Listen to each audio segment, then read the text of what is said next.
Muy buenas tardes para todas y para todos. Ustedes lo dicen que cuando empecemos la clase. Gracias a las personas que nos acompañan el día de hoy de manera presencial en esta sede de la Defensoría de los Derechos Universitarios de la Benemérita Universidad de Guadalajara. Muchas gracias. También para las personas que nos están siguiendo en transmisión, que van a poder disfrutar de esta visita de lujo que tenemos el día de hoy. Les estamos muy agradecidos. Gracias. Un saludo afectuoso y siéntanse todas bienvenidas y bienvenidos. Doctor Fernando Montiel, sea usted bienvenido en esta casa de construcción de paz, que es la Defensoría de los Derechos Universitarios, un verdadero privilegio que pueda visitar. Muchas gracias, damos las bienvenidas y pido un aplauso para nuestro cliente. El doctor maestro Irán Valdez Chávez, quien es presidente de CONAPAS, también gracias por hacer posible sinergia a través de CONAPAS, de esta organización que bien preside. Muchas gracias por la oportunidad y damos un aplauso también. Otra manera es un poco informal, pero para darle el uso a la voz, ahorita nos va a apoyar doctor Rubén, que es también nuestro enlace representante cultural. Me quisiera hacer como una presentación. La maestra Mónica es nuestra primera visitadora aquí, Mónica Medina. Está el doctor Naveja, que es el profesor investigador, miembro del SNI en el Centro Universitario de Cubanes. El doctor Axel Orozco también es profesor investigador. Maestro Miguel es nuestro enlace representante en Cubanes, que es un centro universitario que está aquí en América. Entonces nos acompaña, le da un certificado. Sí. Bueno, parte del equipo, el compañero, el maestro José Esparza, es el secretario aquí de la Defensoría. Él está también como doctorado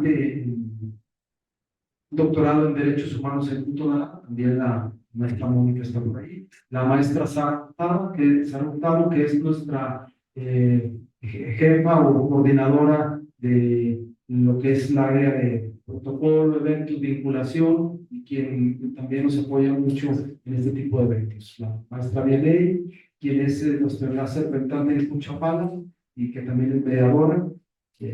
Y Márquez Capelli, también maestro, es enlace y también jefe de aquí de proyectos de innovación, nos apoya mucho en la parte de inclusión, no discriminación, la parte que tiene que ver con todas tecnologías. Gracias, Marc.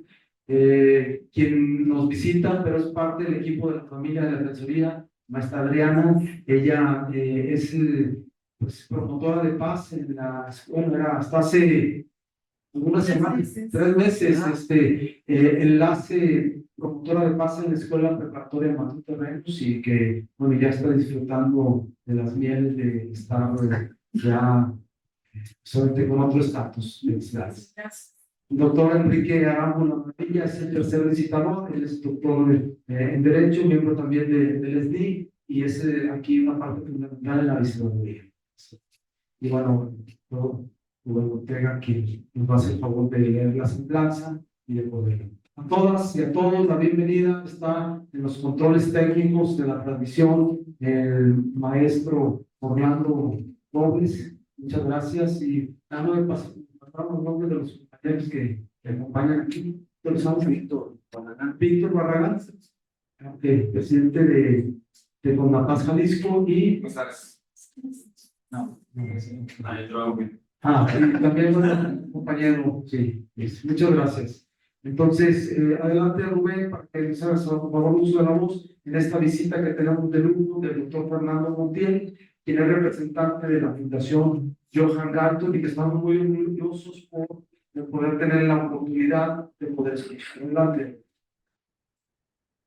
Bueno, el doctor Fernando Montiel es licenciado en Política y Relaciones Internacionales por la London School of Economics, maestro en Educación de Paz y Transformación de Conflictos por la Universidad de Basilea en Suiza, doctor en Estudios Humanísticos por el Tecnológico de Monterrey, fue uno de los expertos convocados para la redacción de Oxford International Encyclopedia of Peace, obra aprobada por el Dalai Lama y que ganó el premio Book of the Year 2010 otorgado por Conflict Research Society en Reino Unido.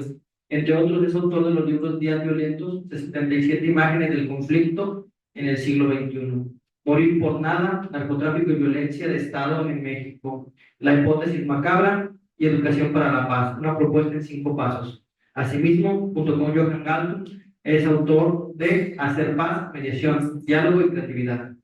Es coordinador de los libros Afganistán, Guerra, Terrorismo y Seguridad Internacional en el siglo XXI, El corazón del mundo, Asia Central y el Cáucaso, Pensar la guerra hacia una nueva geopolítica mundial, La guerra contra el terror, Estados Unidos, Afganistán y la guerra contra el terrorismo, y del Manual de Construcción de Paz, una aproximación interdisciplinar. Es integrante de diversos consejos académicos y especializados, entre otros, miembro del comité de árbitros de la revista indexada en claves del pensamiento del tecnológico de Monterrey, Campus Ciudad de México, miembro del comité de investigación en seguridad y relaciones internacionales del Center of Global Non-Killing, miembro del Consejo Consultivo del Observatorio de Derechos Juveniles de la Ciudad de México, miembro del Consejo de Asesores del Observatorio de Ciencia Escolar y miembro honorario del Consejo de la Comisión Nacional para la Cultura y la Paz, entre otros. Como consultor, ha trabajado con partidos políticos, oficinas de gobierno, asociaciones civiles, universidades, fundaciones internacionales y grupos de base. Ha impartido cursos, talleres y conferencias sobre construcción de paz, manejo de conflicto y prevención de la violencia en Canadá, Alemania, España, México, Guatemala, Bolivia, Argentina, Italia, Paraguay, Suiza, Rumania, Colombia, República Dominicana, Brasil, Estados Unidos y Azerbaiyán. Por más de 7 años se desempeñó como consultor del cuerpo diplomático en temas de análisis conflictivos, manejo de crisis y procesos de negociación, planificación y estudios regionales, para el que redactó más de 100 informes y editoriales. Bienvenido a esta defensoría, doctor Fernando Montiel.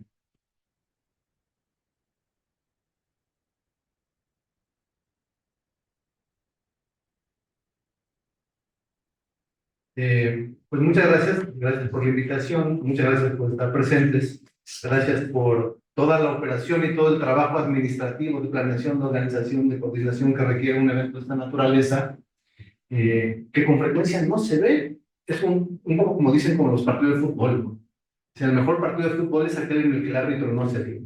Todo funcionó muy bien. Y mucho de este trabajo de planeación se invisibiliza por lo bien que están hechos los eventos. Un evento ocurre de manera suave, como es este caso, uno sabe que hubo muchísimo trabajo por detrás. Y en este sentido, pues yo quisiera reconocer a todos los que lo hicieron posible, ¿no? Yo les quiero agradecer también a todos ustedes que están aquí presentes. Gracias por robarse un poco de su tiempo para acompañarnos. Vamos a procurar que sea una reunión agradable, que sea amena. Platicábamos, yo preguntaba cuántos participantes vamos a tener en la sala. Me decían, mira, alrededor de 15, tal vez 20 personas. Yo decía, excelente, ¿por qué? Porque entonces uno puede construir, más que una conferencia, un diálogo, un conversatorio. Sí, yo puedo presentar algunas ideas que a mi juicio pueden ser de interés y proponerles que las dialoguemos. Digamos, la sala, el perfil que me acaba de compartir el doctor Dante, se presta, insinúa, invita a un diálogo de profesionales de la construcción de paz y de la mediación en familia. Entonces yo les invito a que tratemos de hacer ese pequeño ejercicio para sacar mucho provecho, mejor provecho de este encuentro, ¿vale? Y en este sentido, bueno, conferencia magistral y el título tentativo es Construcción de paz y avances de la mediación en el mundo. Hay varios ángulos por donde uno podría abordar este tema. Uno es empezar por la vía de la mediación, que es en un cierto sentido, al menos de manera institucional, el camino que siguieron las instituciones de nuestro país para irse acercando gradualmente a lo que ahora se entiende y se conoce como la investigación y los estudios de paz. Yo me involucré en estos temas en el año 2002, más o menos, hace 22 años. Y recuerdo que en aquel entonces, la primera incursión que hice en los procesos de investigación para la paz y de construcción de paz fue por un pequeño seminario que tuve la oportunidad de tomar precisamente con el profesor Gato. Fue un seminario que de hecho tomé sin saber quién era el profesor Gato, porque no sabía de su nombre, no había leído nada de su trabajo, nadie me lo había referido nunca. Y después entendí la razón. La razón no es que su trabajo no fuera apreciado en México, en el circuito universitario en general. El problema es que no habían traducciones al español de su trabajo. Habían, de los 100, en aquel entonces eran 115 libros escritos, solamente existían 4 libros traducidos al español. Entonces, no es raro que mucha gente, o mejor dicho, que la vida y la obra del profesor Galton en materia de construcción de paz fuera ampliamente desconocido porque no había forma de conocerlo, no había bibliografía. Y las traducciones que existían habían sido traducciones que fueron editadas y circuladas en España, no en América Latina.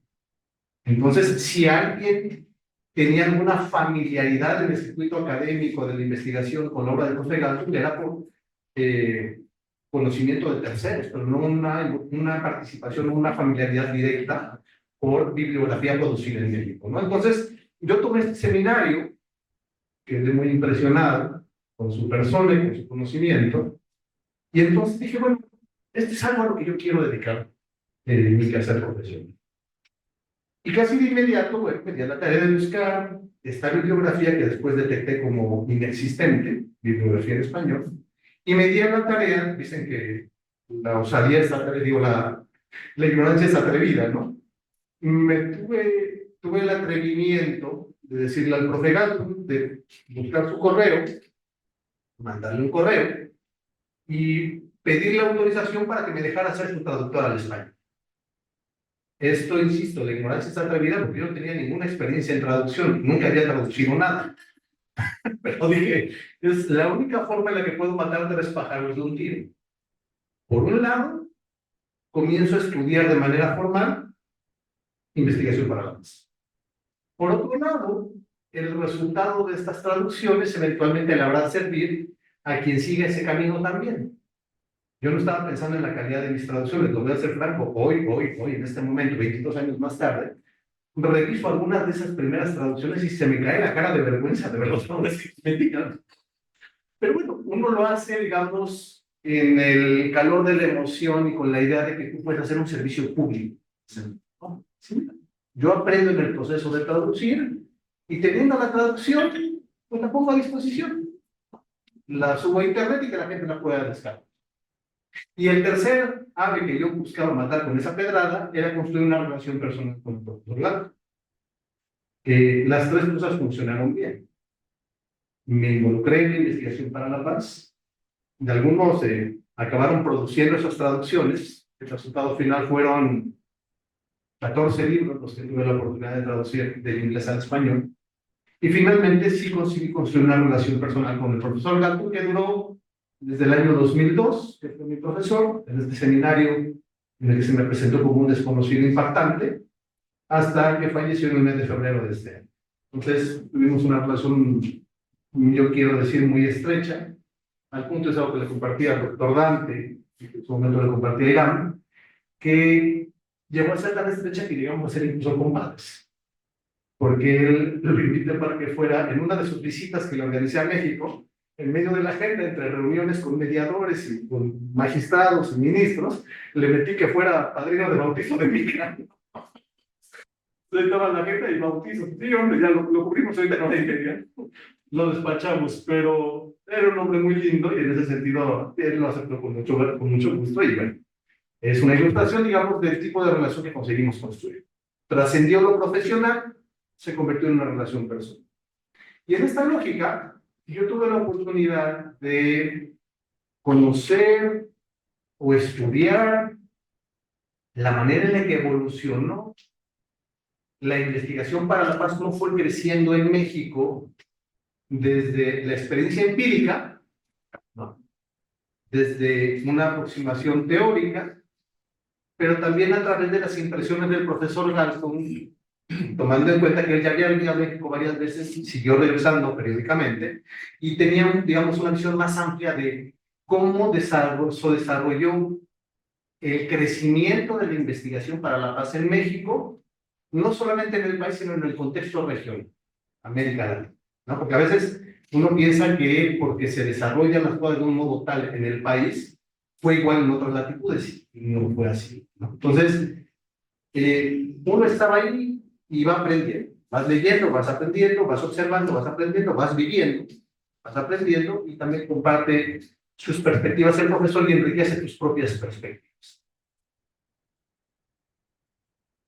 Decíamos que la mediación entonces entra con mucha fuerza a nivel nacional a partir de, bueno, aquí hay, digamos, dos puertas de entrada cuando hablamos de paz en México. Una puerta de entrada es la mediación como herramienta, y dentro de la mediación, la puerta de entrada que tuvo la mediación fue el área del derecho.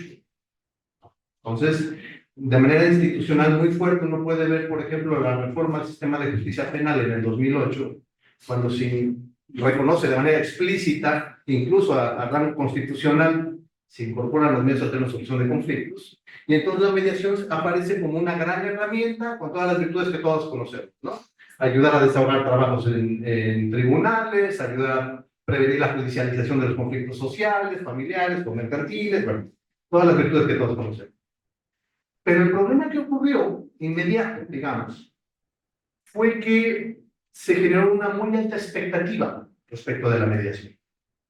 De pronto parecía ser que, como teníamos esta nueva herramienta, se podía aplicar en prácticamente todos los circuitos. Era una herramienta todopoderosa. Y en esa lógica no faltaron, por ejemplo, posiciones, pues yo creo que bien intencionadas, pero insensatas, de quererlo mediar todo. Incluso delitos graves, ¿no? Y en ese sentido hubo un par de ejercicios que fueron atroces y que demostraron, digamos, de forma muy violenta los límites de la herramienta de la mediación. Se acabó la magia de suponer que la mediación sería para todo. Y aún así comenzaron a presentarse problemas paralelos. Por ejemplo, la sobreideologización con la mediación. Esta idea de que la mediación es igual a la paz y hay que hacer paz a costa de todo y a costa de todos. Y entonces se convierte más en una agenda ideológica que en una aproximación técnica a la atención de conflictos sociales. Esta negativa a reconocer que las herramientas tienen límites. Yo utilizaba con frecuencia la metáfora de las herramientas médicas. De pronto a alguien le sonaba la palabra mediación y entendía, leía 3 o 4 líneas de lo que era la mediación y daba por sentado que ya lo entendía. Y me decían, ¿cómo ves eso? Y yo digo, mira, el problema que tiene es como darle un bisturí a una persona, explicarle cuál es el lado afilado y luego pedirle que haga una cirugía. La herramienta no hace al especialista.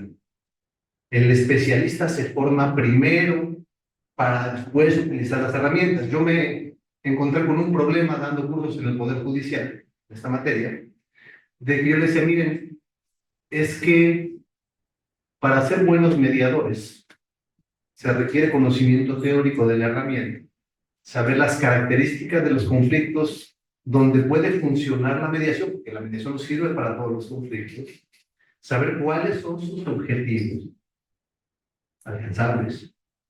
Y ya que tienes ese conocimiento teórico, tienes que desarrollar las habilidades prácticas. Porque el que leas mucho mediación no te hace un buen mediador.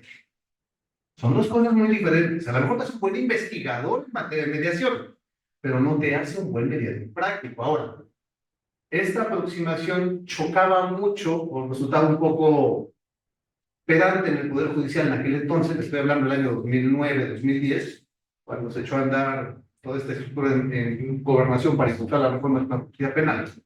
Porque dicen, no, Fernando, es que aquí no sabes la carga de trabajo que tenemos, necesitamos herramientas. Pero sí, las herramientas te las puedo dar, pero necesito que entiendas cómo se usa la herramienta. Porque si no vas a comenzar a dejar los conflictos peor como los encontraste. Mi insistencia era un poco, digamos, construida a partir del sentido común, es decir, entiendes la teoría y entiendes la práctica y entonces las herramientas, es un profesional de la. Pero también era una insistencia con las ganas de recuperar un principio básico de los estudios de paz. Si ustedes revisan la literatura inicial del profe Galton, a quien lo reconocen como el especialista que consiguió la acreditación institucional del campo de la investigación para la paz, ¿no? primero con la fundación del Instituto de la Paz de Oslo en 1959 y después con la fundación de la primera revista especializada en estudios de paz, el Journal of Peace Research, en 1964. Esas son obras de Portugal. Y si ustedes revisan la documentación de aquel entonces, es decir, hace más de 50 años, ya se decían que los estudios de paz, para hacer estudios de paz, necesitan ser teórico-prácticos. No pueden ser solo teóricos y no pueden ser solo prácticos. Porque la paz no es un tema que apenas se haya comenzado a estudiar en 1959. No, si ustedes revisan a los clásicos griegos, Sócrates, Platón, Aristóteles, prácticamente cualquier filósofo clásico tocó los temas de la paz, la violencia y el conflicto. Es decir, la investigación de estos procesos humanos no es nueva en la teoría. Lo que sí es nuevo es la articulación de el análisis en la teoría y el desarrollo de habilidades prácticas para la transformación de conflictos con condiciones, porque no es la transformación gratuita de conflictos, no. Es la transformación de conflictos por medios pacíficos, y esa parte es muy importante. De ahí que, por ejemplo, dentro de la epistemología inicial de los estudios de paz, está concebido de que no existe tal cosa como una salida militar. ¿Por qué? Porque en la epistemología de los estudios de paz, los medios que utilizas para construir paz tienen que ser compatibles con los resultados. Entonces tú no puedes practicar la violencia para alcanzar la paz. Si el objetivo es conseguir un Estado o unas relaciones pacíficas, necesitas que los medios sean compatibles con ese estado de paz. Es decir, los medios tienen que ser pacíficos en sí mismos. Es uno de los prerequisitos para que cualquier desarrollo teórico práctico se inscriba dentro del campo de la investigación para la paz. Si se violenta ese principio, medios violentos para alcanzar resultados pacíficos, a lo mejor es un buen modelo dentro de la sociología en general, o de la ciencia política, o de las relaciones internacionales, pero no dentro del área de la investigación para la paz. Entonces, está este requisito de sincronía entre medios y resultados, por un lado. Está un requisito de acompañar teoría con práctica, y en este sentido, por ejemplo, la investigación básica pura, la teoría por la teoría, se puede inscribir en el estudio de filosofía, de sociología, de lo que ustedes gusten, de relaciones internacionales, pero no como un proyecto de investigación de la estudio de paz. Si no te sirve para transformar la realidad, entonces no se puede inscribir en el área de estudio. Es muy importante. Ahora, esto lo digo porque ya estaba planteado en los documentos iniciales. Cuando se fundó el PRIO, cuando se fundó el Journal of Peace Research y toda la literatura clásica de investigación. El problema está en que su traducción y su aterrizaje, su tropicalización, eventualmente sufre cambios. Y así, por ejemplo, cuando se introduce la mediación en México, y no solamente en México, también en otras latitudes en América Latina, se entiende que mediación es igual a construcción de paz. Y como hipótesis suena bien. La mediación puede ser un camino, pero no es lo mismo. ¿Por qué? Porque hay quien supone que construyes paz solo con el hecho de mediar. No, la mediación es una técnica, es un proceso, no es un resultado en sí mismo. Tú no puedes mediar de forma indefinida, tienes que llegar a un punto final. Tú vas a mediar hasta donde sea posible. Y una vez que se te agota la mediación, entonces, ¿qué te queda? Con frecuencia, queda lo que dicen, no, es que son unos recalcitrantes.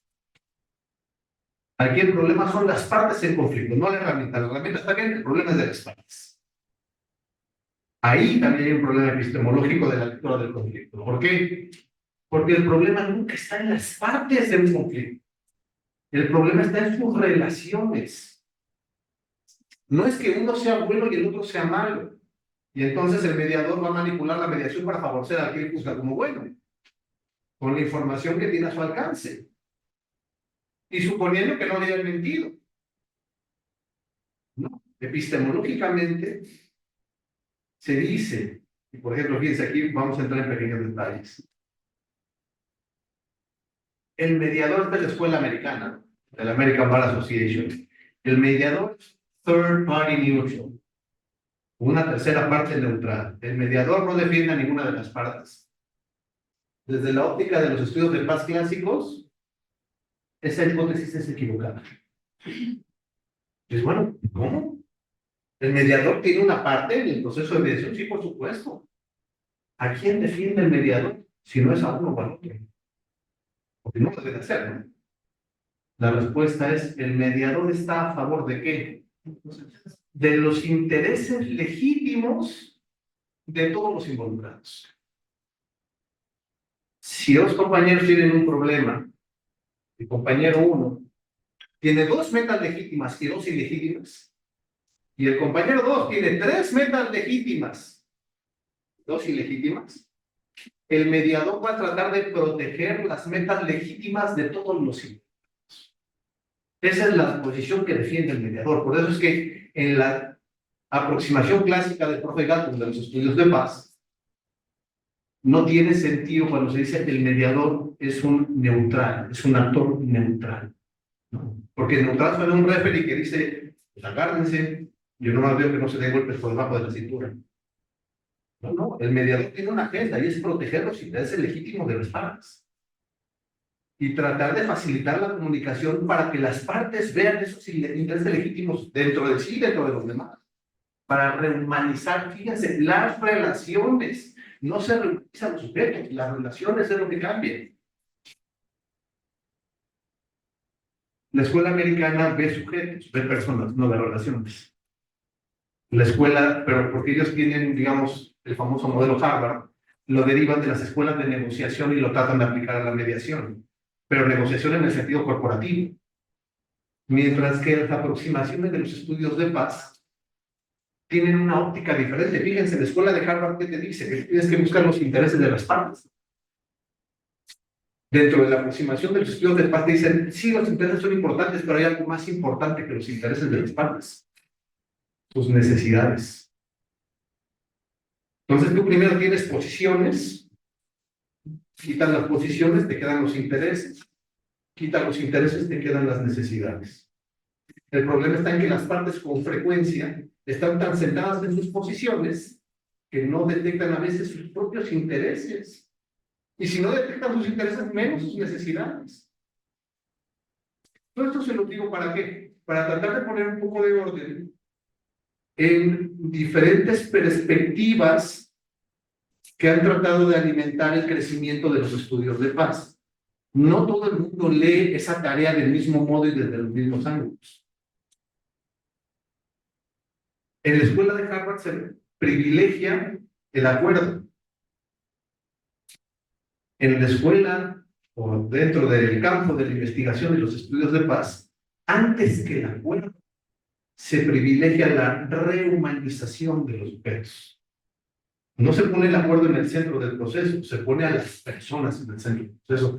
A mí no me importa si no se ponen de acuerdo, lo que me importa es que no se lastimen. Si partimos de ahí, el acuerdo puede llegar solo o no, con ayuda o sin ella. Pero antes del acuerdo hay que procurar humanizar a los actores, a los procesos y a las personas. Dejar de utilizar la palabra violencia para comenzar a utilizar la palabra sufrimiento. Porque violencia se vuelve algo muy impersonal. Es una abstracción. Ahí donde se diga violencia, no pienses en violencia, no pienses en gente con los puños apretados, sudando de ira, gritándose. No, piensa en gente que está de rodillas llorando porque lastimaron a alguien que quería. Los procesos de construcción de paz se construyen desde el humanismo, desde el sentido humano integral, no solamente de la lógica fría del ganar. Porque en el proceso del ganar, sí, ganar están en la mesa, pero por frecuencia esa cosa de los que pierden, que no están en la mesa. Son dos formas diferentes de pensar la construcción de paz. Ahora, yo no descalifico una de ellas. Lo que digo es que hay ciertos circuitos donde funciona. Ya hay ciertos circuitos donde no. Y en esa misma lógica, la mediación, hay ciertos procesos, conflictos donde funciona y hay ciertos procesos donde no. ¿Y qué hacemos en aquellos conflictos donde no basta o no funciona la mediación por sí misma? Necesitamos desarrollar otras herramientas y otras teorías desde otros campos, porque ahí viene otro principio epistemológico de los estudios de paz. Tienen que ser teórico-prácticos, sí. Tiene que haber consistencia entre medios y fines, sí. Tercero, tienen que ser interdisciplinarios. Y eso rompe nuevamente con la lógica de la American Bar Association cuando ellos dicen, no, la mediación es una herramienta de los abogados. Falso. La mediación es una herramienta de todo aquel que sepa utilizarla con sensatez. Pueden ser sociólogos, politólogos, pueden ser trabajadores sociales, pueden ser médicos, pueden ser fontaneros. No se requiere educación formal, un título que te acredite. Si se tiene, por supuesto, como garante del estudio y la práctica que has tenido, mejor, por supuesto. Pero miren, el profesor, de hecho, utilizaba mucho el concepto de trabajadores de paz. Él decía, sí, el mediador es un especialista en un tipo particular de comunicación y de atención de conflictos. Está bien. Pero, ¿por qué conformarte con ser solo mediador? Cuando puede ser mucho más. Puede ser un trabajador de paz. Y no es una profesión, decía el profe Gatton, es un oficio. Igual que ser periodista o ser fontanero. Yo, Fernando Mutiel, yo practiqué periodismo por 20 años. Me titulé de periodista en el año 21. Yo primero fui periodista y hasta el final se me pudo sacar el título. Porque el periodismo en principio es un oficio, no requiere un título, tienes que tener conocimiento. A diferencia, por ejemplo, del derecho, esa es una profesión porque sí te requiere un título. La medicina es una profesión porque sí te requiere un título. Ciertas ingenierías sí son profesiones porque te requieren un título para su práctica. El periodismo no. La ciencia política tampoco. La construcción de paz tampoco. Porque además el exigir credenciales profesionales para involucrarte en el proceso de construcción de paz corre el riesgo de elitizar los conflictos. Tú no tienes voz porque no tienes el título, no tienes la sede. Bueno, yo conozco mucha gente con título y cédula que son incompetentes en la materia. Muchos. Y conozco también casos de gente que no tiene el más mínimo papel y que tiene un nivel de competencia altísimo. ¿Por qué? Porque saben escuchar, porque son creativos, porque son oportunos, que tienen conocimiento muy afilado de los conflictos. Y eso uno lo encuentra, por ejemplo, en la Reserva de Montes Azules de Chiapas. Gente que nunca tuvo educación formal, pero que son muy buenos para evitar linchamientos, por ejemplo. ¿Qué es un mediador si no es? ¿Qué es un consultor de paz si no es? Lo ideal, por supuesto, sistematizar esos conocimientos en currículas formales, programas de instrucción, que si tú no tienes el talento, te permitan conseguirlo y acreditarlo y reconocerlo. Sí, es lo ideal, pero no puede ser un requisito. Algo que sí pasa mucho en la aproximación de construcción de paz de la ABA. Entonces, no. Mediación es una herramienta de abogados. Y no de cualquier abogado, tiene que tener una formación específica. Y no la tienes, aunque seas abogado, no puedes escribir en el circuito. Son diferentes avances hacia la misma meta desde diferentes perspectivas. Ahora, miren, aquí hay, en este proceso, varias escuelas, varios actores. Se avanzan 3 pasos y se regresan 2. Ya nos presentaron la mediación, perfecto, pero no la quiere soltar el Poder Judicial. Bueno, pasaron 5 años, ya la soltaron, perfecto, ¿y ahora qué? No, pues, eso es lo que hay, medios para la solución de conflictos que son mediación, negociación, conciliación y arbitraje. Hasta ahí llega el proceso de construcción de paz institucional. De verdad, son las únicas herramientas que hay para construcción de paz. Mediación, negociación, conciliación y arbitraje. No hay otra. 70 años de historia de una disciplina creada en 1954, 59. Y solamente tenemos 4 herramientas para la construcción de más.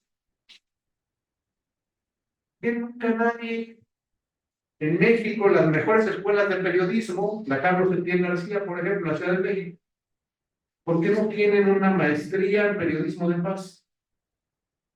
¿No les gusta? No, lo que pasa es que no lo conocen. ¿Por qué no hay, por ejemplo, a mí me tuve la oportunidad, algunos años en el gobierno del presidente Peña, de que me dieran a revisar lo que después se conoció como el PRONAPRED, el Programa Nacional para la Prevención Social de la Violencia y la Delincuencia.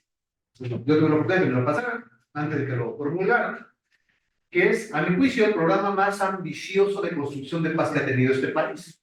Un programa que cubría, no sé si 350 tareas diferentes, en todo sentido. Para darse una idea, había 10 secretarías involucradas en la ejecución del Programa Nacional de Prevención Social de la Violencia. Estaban todos, estaba la Gobernación, estaba Secretaría de Salud, estaba Secretaría de Desarrollo Social, estaba la Marina Armada, estaba la SEDEN, estaba la Fiscalía, estaba la Secretaría de Trabajo, la Secretaría de Educación, estaban todos. Y además, no solamente estaba equipado con buen respaldo institucional, sino con un río de dinero. No era un juego. Tuve la oportunidad de revisar lo que iban a presentar y me tardé un rato porque era un documento grande. Y al final tuve la oportunidad de hablar con la persona que lo había diseñado. Le dije, mira, felicidades. Yo no, casi no encuentro un ángulo que le falta a tu programa.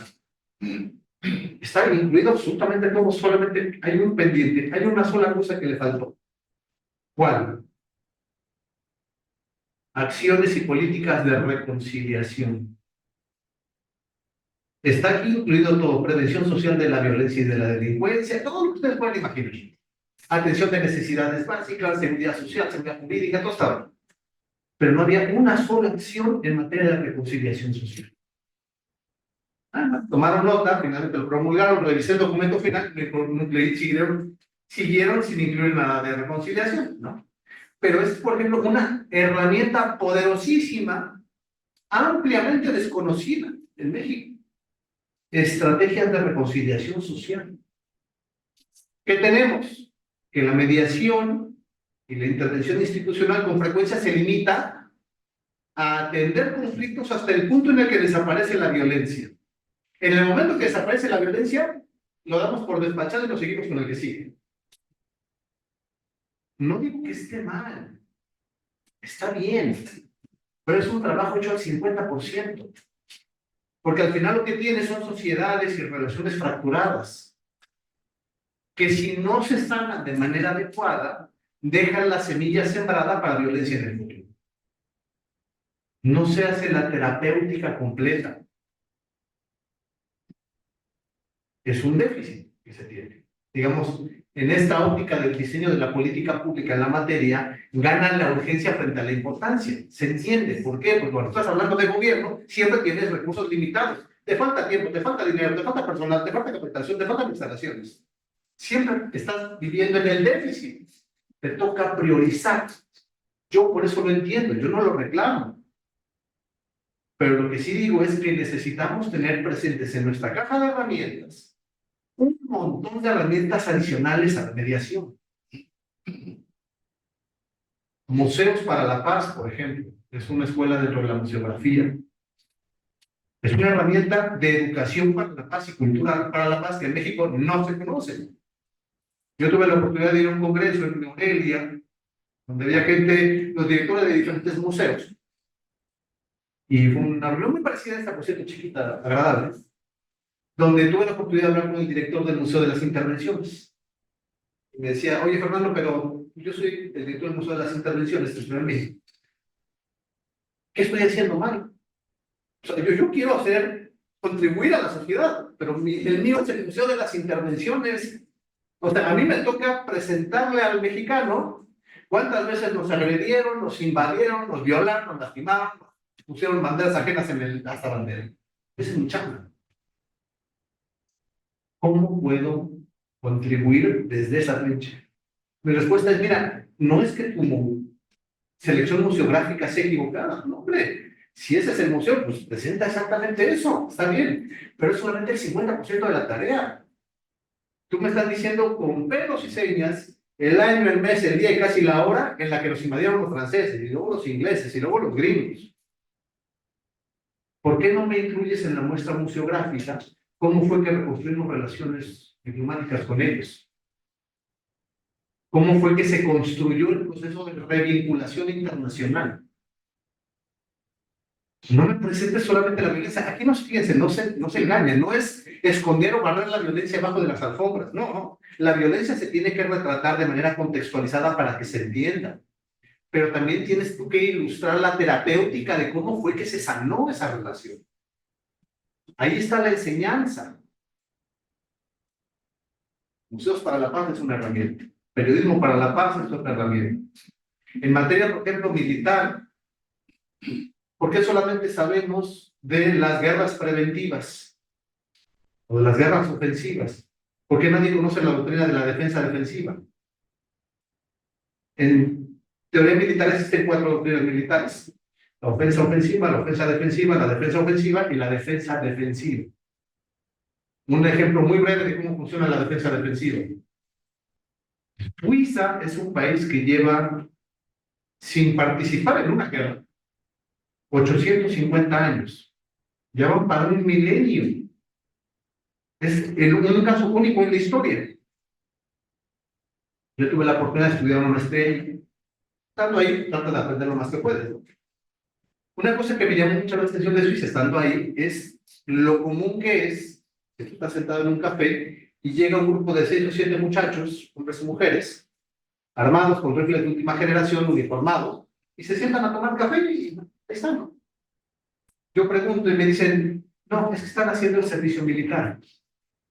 Ah, bueno, están hombres y mujeres, como en Cuba. O sea, en México, por ejemplo, el servicio militar solamente tiene un sesgo, yo no sé si feminista o machista, porque solamente los hombres están obligados. Bueno, en Cuba y en Suiza, el servicio militar lo tienen que hacer hombres y mujeres. Pero en el caso particular de Suiza, una vez que concluyes el servicio militar, los conscriptos se llevan el arma a su casa. Y entonces la Suiza es una de las sociedades más armadas del mundo, del estadounidense. Y no es necesariamente una de las países más violentos. Luego entonces no hay una correlación tan directa entre disponibilidad de armas y ejercicio de la violencia. Ese es un mito que hay que romper. Porque cuando la gente se quiere lastimar, se va a lastimar con armas o sin ellas. En 1994, Ruanda, en un periodo de 3 meses, se mataron 1 millón de personas, el 90% de ellas a machetazos. No tenían armas, se mataron con machetes. Entonces, la disponibilidad de armas no es un factor, digamos, que necesariamente te indica la inclinación hacia la violencia. Suiza es una de las sociedades más armadas del mundo. Ahí sí, para que vean, como el himno nacional mexicano, un soldado en cada hijo te dio. Eso, y sin embargo, Suiza es un país que no tiene ejército. ¿Por qué? Porque en Suiza se paramilitarizó la defensa, no tenemos un ejército formal. ¿Por qué? Porque todos los suizos están armados, no lo necesitamos. Si alguien quisiera invadir Suiza, tendría que pelearse casa por casa, como la batalla de Stalingrado. Entonces, fíjense, esa es la doctrina de la defensa defensiva. Tú tienes capacitación y entrenamiento, equipamiento lo suficientemente fuerte como para defenderte, no tan fuerte como para que represente una amenaza para tus vecinos. Pues bueno, los suizos andan todos armados siempre, pero todos son armamento ligero. No tienen mayor armamento pesado, no son una amenaza ni para Alemania, ni para Francia, ni para Italia. Los vecinos, ¿no? Pero nadie se va a meter a Suiza, ¿por qué? Porque se tendrá que pelear contra 20 millones de soldados armados, que son los ciudadanos suizos. Defensa defensiva. Entonces, a donde voy es que, miren, ustedes pueden agarrar prácticamente cualquier disciplina profesional y encontrar un ángulo de construcción de paz. Recientemente, el último grito de la moda en ciencias policiales, la policía de proximidad.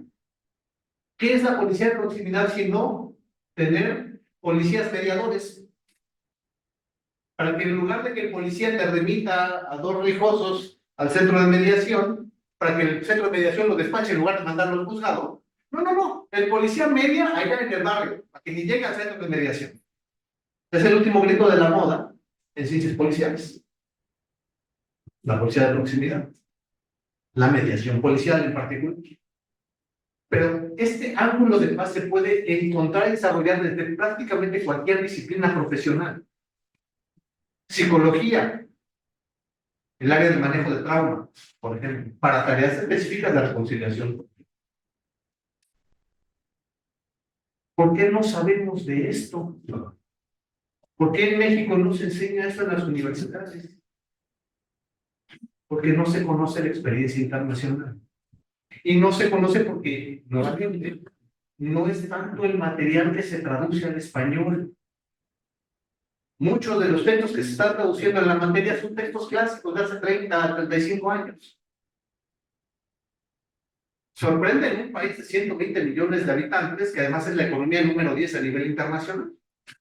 Digo, yo no esperaría de un país chiquito perdido en el Caribe, que no tiene los recursos, no tiene la visión cosmopolita o las relaciones internacionales del poder para estar actualizado e innovar de acuerdo a las necesidades del país. México en los últimos 20 años tiene más de 250,000 muertes violentas asociadas al narcotráfico, decenas de miles de desaparecidos y solamente hay una docena de programas de estudios de paz. Una docena y a nivel de posgrado. Se cuentan con los dedos. Era para que tuviéramos una cantidad infinita, que cada universidad pública tuviera una maestría en estudios de paz, o de educación para la paz, o de construcción para la paz. No los tenemos. Las universidades que lo tienen son la excepción, son la norma. Entonces estamos muy avanzados en construcción de paz en lo que toca a las necesidades del gobierno, por ejemplo, evitar la judicialización de casos, pero estamos muy atrasados en la disponibilidad de sistemas de educación y cultura de paz para la población. Y no es que no se haya detectado ese déficit, sí tenemos detectado el déficit, la gente lo pide a gritos, pero no tienen dónde estudiarlo, no tienen dónde hacer caso, y lo buscan, lo que encuentran en internet son textos de hace 10, 15 años. Porque si quieren literatura moderna, contemporánea, lo tienen que leer en francés o en inglés. Entonces, tenemos una realidad en materia de construcción de paz, desde la teoría y la práctica, llena de claroscuros. Hay cosas en las que andamos muy bien y hay cosas en las que andamos muy mal. Uno no puede hacer un corte de caja general y decir, ¿saben qué? Estamos mal. No, hay cosas que andamos muy bien. De hecho, fíjense, y este es un episodio que hay que recordar. Cuando ocurre el levantamiento zapatista de 1994, el 1 de enero, y se publica la primera declaración de la Selva Lacandón, si ustedes leen la declaración de la Selva Lacandón, la pueden buscar en internet, ahí está. Es una declaración de guerra al Estado mexicano. Así dice explícitamente. A través de este medio se declara la guerra al ejército mexicano y al mar gobierno que lo dirige. Es la última vez que le declararon la guerra a México fue el 1 de enero del 94. Ejército zapatista. ¿Cuál era la apuesta de los zapatistas? Que esa fuera la chispa que prendiera el himno nacional y un soldado en cada hijo de Dios, y entonces hubiera un levantamiento general en contra del gobierno de aquel entonces. ¿Suena bien? Les falló el cálculo, porque ocurrió lo contrario. De inmediato se movilizó la sociedad exigiendo un alto al fuego. Nadie se fue a agarrar la escopeta del abuelo y a amenazar policías. No, la sociedad en general se levantó pidiendo un cese al fuego en Chiapas. El resultado, que lo que en Guatemala tardaron 12 años en conseguir, un proceso de diálogo entre la URNG y el gobierno de Efraín Ríos, en México se consiguió en 12 días. En realidad, los combates en Chiapas duraron 12 días antes de que el presidente Salinas de Gortari decretara un cese unilateral al fuego y establecía las mesas de diálogo de San Andrés La Organización. Pero eso fue porque la población se movilizó en contra de la violencia, en específico en contra de la guerra. Entonces eso de que mexicanos dentro de guerra, un soldado cada vez que te dio, en realidad está en el libro, pero no está en el corazón de las personas. Eso del México bárbaro, sí, hombre, en algunos puntos en Tamaulipas, en Guerrero, de pronto Sinaloa, pero el grueso de la población no le gusta la violencia. El problema con la violencia es que se ve mucho. Y un acto violento, uy, parece gigantesco.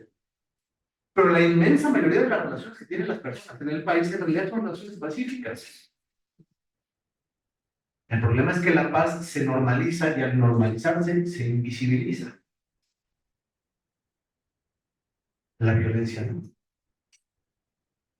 Entonces, uno tiene que saber, cuando hablamos de el nivel de desarrollo que tenemos en términos de bases para construir paz, hay que saber dónde nos aprieta el zapato y dónde anda bien.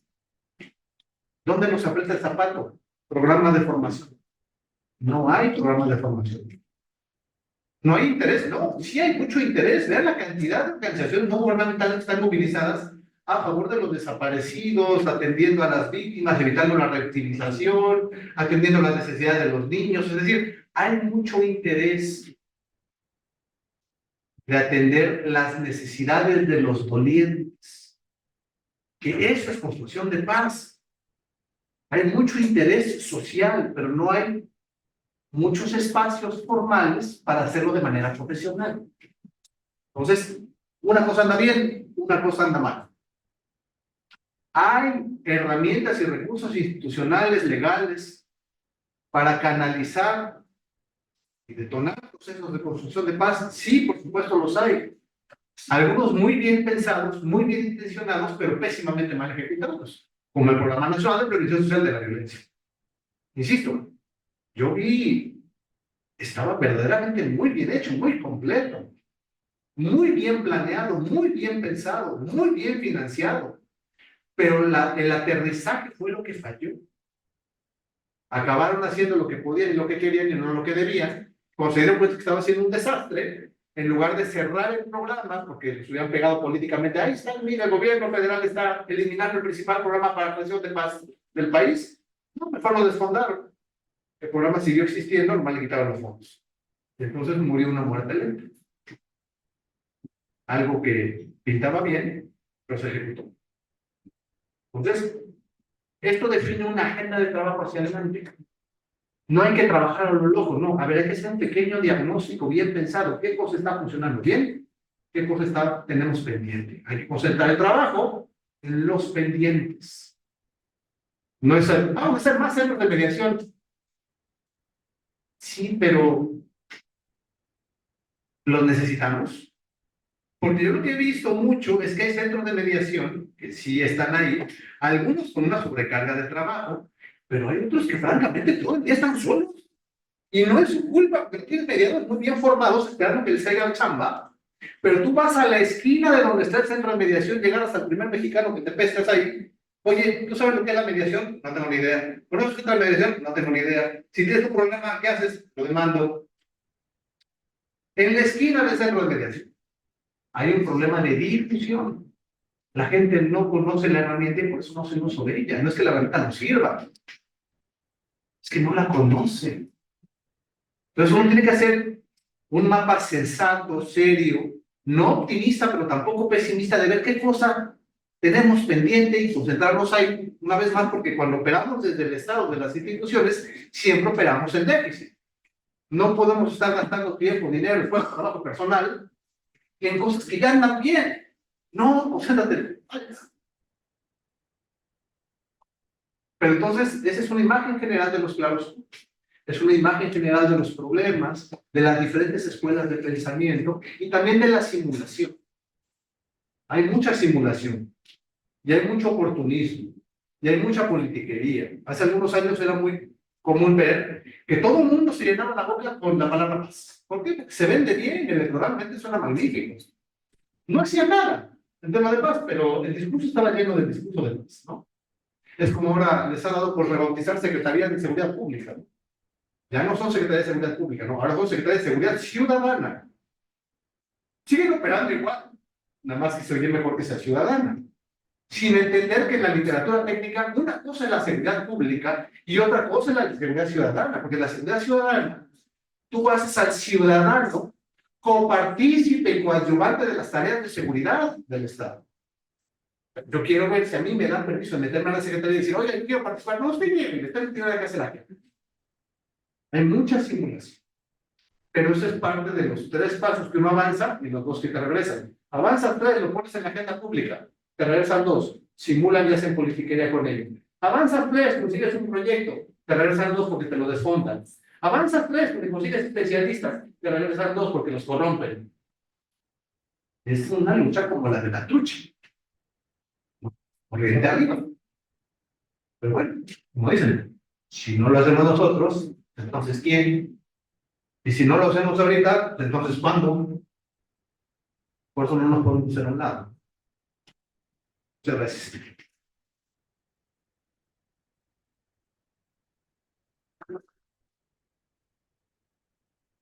Gracias, doctor Fernando Montiel.